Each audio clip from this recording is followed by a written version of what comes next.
Lewis Hamilton's United States Grand Prix turned into a nightmare, shocking fans who watched the seven-time world champion spin out of the race.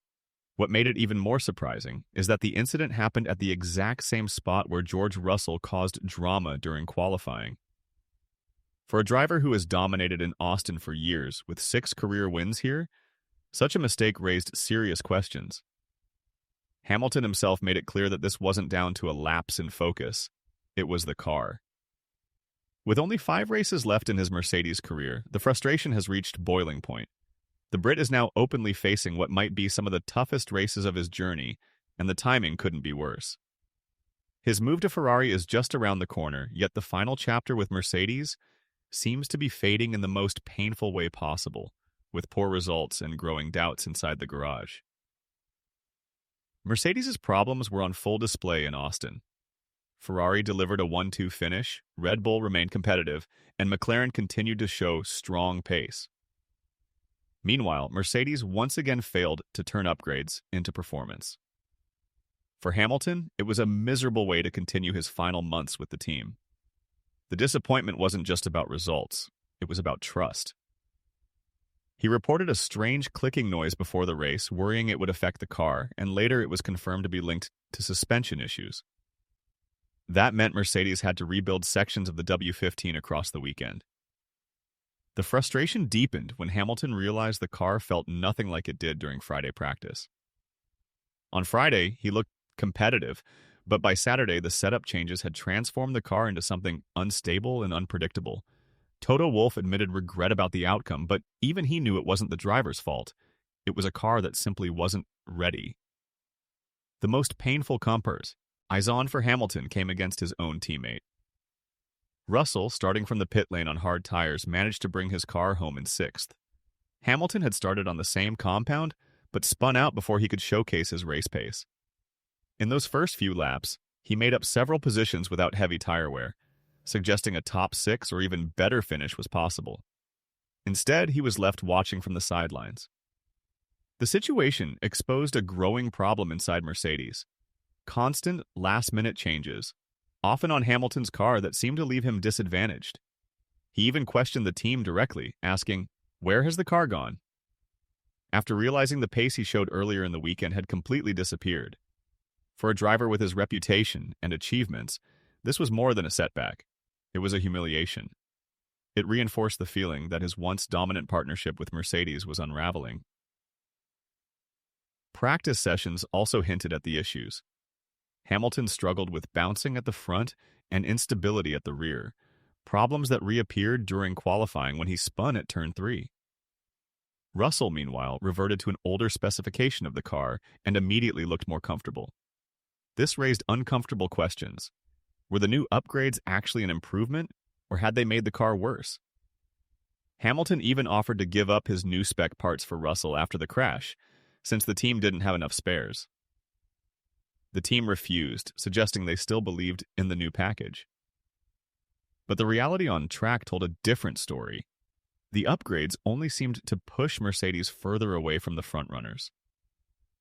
For Hamilton, who has carried this team to countless victories, it felt like his loyalty was being repaid with disappointment. His patience was wearing thin, and so was his trust in the engineering direction. Despite Wolff defending Hamilton publicly, the truth was obvious. Mercedes had given him a car that was not ready for the challenge. The gusty conditions in Austin made things worse, but even with clean air, the car behaved unpredictably. Hamilton wasn't even pushing when he lost control, and that fact underlined how badly the setup had gone wrong. Russell's own spin on Saturday further highlighted the underlying issue. Yet, while Russell recovered to collect points, Hamilton's race ended in frustration. For a driver of his caliber, used to controlling every detail, this kind of exit felt unacceptable. He made it clear that this wasn't about concentration or mistakes on his part. It was the machinery letting him down. Mercedes fans echoed that sentiment, pointing fingers at the team for failing to protect their champion in his final season. The cracks between Hamilton and Mercedes, once unthinkable, were now impossible to ignore. With 5 races left, Hamilton's focus is shifting toward Ferrari. His future team has suddenly emerged as a real force, climbing to within 8 points of Red Bull and 44 of McLaren in the Constructors' Championship. Their upgrades in Austin weren't radical, but they worked smoothly, proving the car had balance and efficiency. The contrast couldn't be clearer. Ferrari looked confident and composed, while Mercedes seemed lost and reactive. For Hamilton, it must feel like leaving a sinking ship for a team on the rise. The frustration of Austin only reinforced his decision. While Mercedes struggled to understand why their car transformed from competitive on Friday to unstable on Saturday, Ferrari calmly executed a near-perfect weekend. The message was obvious. Hamilton's move is not just about the future, but about escaping the present chaos. Every lap in the W15 now feels like a countdown to a fresh start in red. Even Wolff admitted that Mercedes may not fully understand their upgrade package. He said they would continue with the same specification in Mexico, believing there was performance hidden inside the car. Yet, doubts remain. The problem isn't whether upgrades exist, it's whether the team knows how to unlock them consistently.